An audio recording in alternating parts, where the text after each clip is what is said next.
America అధ్యక్షుడు Donald Trump మితిమీరిన వ్యవహార శైలితో అంతర్జాతీయ సమీకరణాలు శరవేగంగా మారిపోతున్నాయి. ముఖ్యంగా ప్రపంచ శాంతిని కోరుకునే భారత్ లాంటి దేశంపై అమెరికా ప్రదర్శిస్తున్న అనుచిత వైఖరికి తీవ్ర వ్యతిరేకత వస్తున్నది.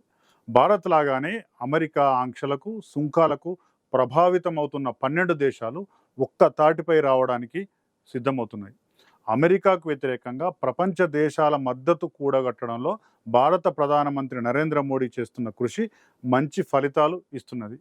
వాస్తవంగా అమెరికా సుంకాలు విధిస్తుంది, ఆంక్షలు విధిస్తుంది అనే విషయంలో భారత్కు ఒక స్పష్టమైన అవగాహన ఉంది. కొద్ది రోజుల క్రితం నుండే ట్రంప్ నుండి హెచ్చరికలు వస్తున్నాయి. దీంతో తదుపరి కార్యాచరణ ఏం చేయాలి, సుంకాలు విధిస్తే, ఆంక్షలు విధిస్తే, అమెరికా భారతదేశాన్ని ఇబ్బంది పెడితే ఏం చేయాలనే విషయంలో భారతదేశ కేంద్ర ప్రభుత్వము, విదేశాంగ శాఖ పూర్తి కసరత్తు చేసింది. ఇందులో భాగంగానే మిగతా దేశాలన్నింటినీ కూడా కలుపుకొని పోవాలి అనే ఒక స్ట్రాటజీ తయారు చేసుకుంది. ముఖ్యంగా భారత ప్రధాని వరుసగా చేపట్టిన విదేశీ పర్యటనలో భవిష్యత్ కార్యాచరణకు సంబంధించిన చర్చనే ఎక్కువ జరిగింది. ట్రంప్ తెగేదాకా లాగుతుండడంతో ప్రత్యామ్నాయ మార్గాలపై ప్రపంచ దేశాలు కూడా ఇప్పుడు దృష్టి పెట్టాల్సిన పరిస్థితి వచ్చింది. కనీసం ఒక 5 అంశాలను కామన్ ఎజెండాగా పెట్టుకొని ముందుకు పోవాలని ప్రపంచంలో చాలా దేశాలు ఇప్పుడు కసరత్తు చేస్తున్నాయి. ముఖ్యంగా ఇండియా, రష్యా, చైనా ఈ 3 గనక సమిష్టి నాయకత్వం వహిస్తే ప్రపంచంలో బలమైన అమెరికాకు వ్యతిరేక కూటమి ఏర్పాటు చేయవచ్చనే ప్రతిపాదనలు చాలా దేశాల నుంచి వస్తున్నాయి. దీనిపై ప్రపంచవ్యాప్తంగా విస్తృత చర్చ నడుస్తున్నది. సైద్ధాంతికంగా కొన్ని, సైనిక పరంగా కొన్ని, ఆర్థిక అంశాలపై కొన్ని దేశాలు ఇప్పుడు అమెరికా బాధిత దేశాలుగా మారాయి. సుంకాలు, ఆంక్షలంటూ విరుచుకుపడుతున్న అమెరికా ఆగడాలకు చెక్ పెట్టేందుకు బాధిత దేశాలు చేతులు కలిపే అవకాశాలు రోజురోజుకు ఎక్కువ అవుతున్నాయి. వాణిజ్య లోటును సాకుగా చూపి అమెరికా వివిధ దేశాలపై ఇటీవల విపరీతమైన సుంకాలు విధించింది. అసలు వాస్తవంగా వాణిజ్య లోటు అంటే ఏంటంటే, ఇతర దేశాల నుంచి తమ దేశానికి దిగుమతి అయ్యే వస్తువుల కన్నా తమ దేశం నుంచి ఇతర దేశాలకు తక్కువ ఎగుమతులు జరిగితే దాన్ని వాణిజ్య లోటుగా పరిగణిస్తారు. ఈ ట్రేడ్ డెఫిసిట్ను సాకుగా చూపి అమెరికా ఇండియాపై 50% సుంకాలు విధించింది. ఇదే విధంగా బ్రెజిల్పై కూడా 50% సుంకాలు విధించింది. సిరియాపై 41%, బర్మాపై 40%, స్విట్జర్లాండ్పై 39%, కెనడాపై 30%, ఇరాక్పై 35%, దక్షిణాఫ్రికా 30%, ఇట్లా అన్ని దేశాల మీద కూడా విచ్చలవిడిగా టారిఫ్లు విధించుకుంటూ అమెరికా వస్తుంది. రష్యా, చైనా లాంటి దేశాలతో వ్యాపార వాణిజ్యాలను అమెరికా చాలా రోజుల నుంచి తగ్గించుకుంటున్నది. అమెరికా అనుసరిస్తున్న ఈ ఏకపక్ష వాణిజ్య విధానం వల్ల చాలా దేశాల ఆర్థిక వ్యవస్థలు ఇబ్బందులు పడుతున్నాయి. ఆయా దేశాల షేర్ మార్కెట్లు పడిపోతున్నాయి. వస్తువుల డిమాండ్ తగ్గుతున్నది. అంతర్జాతీయంగా కూడా మార్కెట్ అస్తవ్యస్తంగా తయారైంది. మొత్తంగా ప్రపంచమంతా ఒక అనిశ్చిత పరిస్థితి ఏర్పడింది. జనరల్గా 2 దేశాల మధ్య వాణిజ్యానికి సంబంధించి సుంకాలుగా పిలిచే పన్నులు ఎలా ఉండాలి అనేది 2 దేశాల ప్రతినిధులు కూర్చొని చర్చల ద్వారా నిర్ణయించుకుంటారు. కానీ అమెరికా మాత్రం అలా కాకుండా ఏకపక్షంగా టారిఫ్లు విధిస్తున్నది. ఇది చాలా దేశాలకు మింగుడు పడడం లేదు. ప్రపంచం మీద అమెరికా పెత్తనం నడుస్తున్నందున చాలా దేశాలు ఇప్పటి వరకు భరిస్తూ వస్తున్నాయి. కానీ ఇకపై భరించే పరిస్థితి ఉండకపోవచ్చని ఇప్పుడు జరుగుతున్న పరిణామాలు మనకు కళ్ళ కట్టినట్లు స్పష్టం చేస్తున్నాయి. ఒక్క దేశంలోని ఒక్క వ్యక్తి తీసుకునే దుందుడుకు నిర్ణయాలు ప్రపంచంపై ఇంతటి ప్రభావం చూపే పరిస్థితి రావడాన్ని ఇప్పుడు అన్ని దేశాలు కూడా సీరియస్గా తీసుకోవాల్సిన సమయం వచ్చింది. అందుకే ప్రపంచంపై గుత్తాధిపత్యాన్ని తగ్గించే మార్గాలను అన్ని దేశాలు వెతుక్కుంటున్నాయి. ముఖ్యంగా ఈ విషయంలో కొంతకాలంగా భారత్ తరఫున ప్రధానమంత్రి నరేంద్ర మోడీ లాబియింగ్ చేస్తున్నారు. రష్యా, బ్రిటన్ లాంటి దేశాల్లో పర్యటించారు. ఇంకా చాలా దేశాలకు వెళ్ళారు. ఇప్పుడు చైనాకు పోతున్నారు. బ్రిక్స్ సందర్భంగా దాదాపు 10 దేశాల అధ్యక్షులు, ప్రతినిధులు పాల్గొన్న బ్రిక్స్ సదస్సులో కూడా అమెరికా గుత్తాధిపత్యాన్ని భారత్ ప్రధానంగా ప్రశ్నించింది. నాటో ఆధిపత్యాన్ని ప్రధాని ధిక్కరించారు. ప్రపంచ దేశాలు ఆలోచించుకోవాల్సిన అవసరాన్ని ప్రధానమంత్రి నొక్కి చెప్పారు. చాలా దేశాలు అందుకే ఇప్పుడు ఆలోచనలో పడ్డాయి. అమెరికాతో రష్యా, చైనా ఎప్పటి నుంచో విభేదిస్తున్నాయి. ఇప్పుడు ఇండియా కూడా వాటి సరసన చేరింది.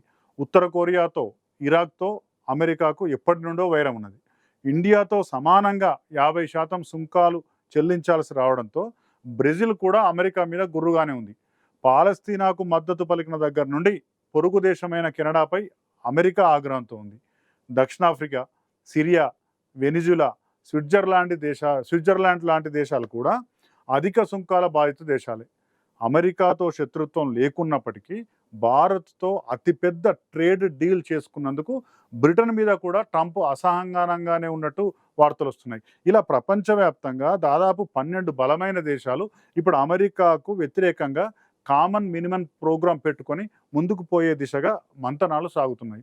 ముఖ్యంగా 5 అంశాలపై ప్రధానంగా కలిసి పనిచేయాలనే అంశంపై చర్చలు సాగుతున్నాయి. అందులో మొదటిది అమెరికాతో వ్యాపారాలు తగ్గించుకోవడం. అమెరికా జనాభా కేవలం 34 కోట్లు. ఇంత తక్కువ జనాభా ఉన్నప్పటికీ ప్రపంచంలోనే అతిపెద్ద ఆర్థిక వ్యవస్థగా అమెరికా ఎదగడానికి ఇంతకాలం ఇతర దేశాలు అందించిన సహకారమే కారణం. కానీ అమెరికా అది గుర్తించడం లేదు.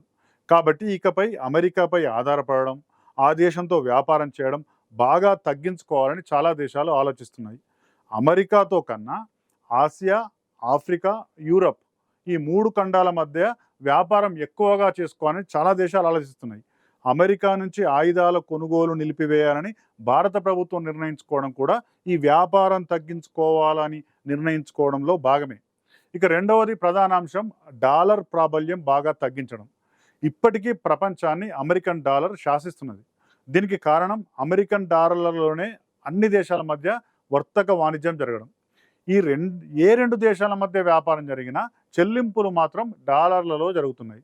దీనివల్ల డాలర్ విలువ పెరుగుతున్నది, మిగతా కరెన్సీ విలువ తగ్గుతున్నది.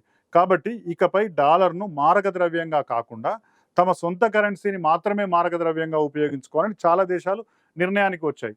ప్రస్తుతం మనం రష్యా వద్ద ఆయిల్ కొంటున్నాం. దానికి సంబంధించిన వ్యవహారం ఇండియా, రష్యా కరెన్సీలలోనే జరుగుతున్నది. అలాగే ఏ రెండు దేశాలైనా వ్యాపారం చేస్తే డాలర్ ప్రమేయం లేకుండా చేయాలని చాలా దేశాలు నిర్ణయానికి వచ్చాయి. చైనా, రష్యా లాంటి దేశాలతో వ్యాపారం చేసే చాలా దేశాలు ఇప్పటికే ఆ దిశగా చర్యలు ప్రారంభించాయి. యూరోపియన్ యూనియన్ దేశాలు యూరో కరెన్సీని తీసుకొచ్చాయి. బ్రిక్స్ దేశాలు కూడా ప్రత్యేక బ్రిక్స్ కరెన్సీ తెచ్చే ప్రతిపాదనలు ఉన్నాయి. మొత్తంగా అమెరికన్ డాలర్ ప్రభావం తగ్గితే అమెరికా పెత్తనానికి కాస్త కళ్ళెం పడుతుందని ప్రపంచ దేశాలు ఆలోచిస్తున్నాయి. ఇక మూడో పాయింట్ ఏంటంటే అంతర్జాతీయ సంస్థలపై అమెరికా పెత్తనం, దాన్ని తగ్గించడం.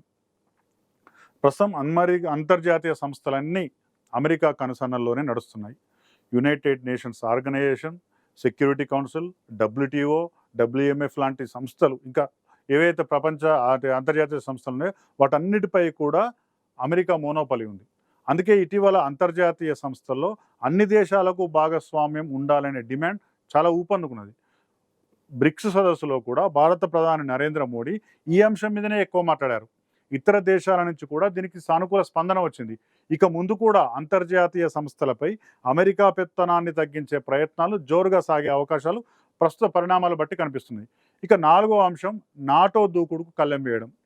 అమెరికాకు అనధికార అంతర్జాతీయ సైన్యంగా చలామణి అవుతున్న నాటో తన పరిధి దాటి వ్యవహరిస్తున్నది. కేవలం దాని సభ్య దేశాల భద్రతపైనే దృష్టి కేంద్రీకరించాల్సి ఉండగా అందుకు భిన్నంగా అన్ని విషయాల్లో కూడా నాటో వేలు పెడుతుంది.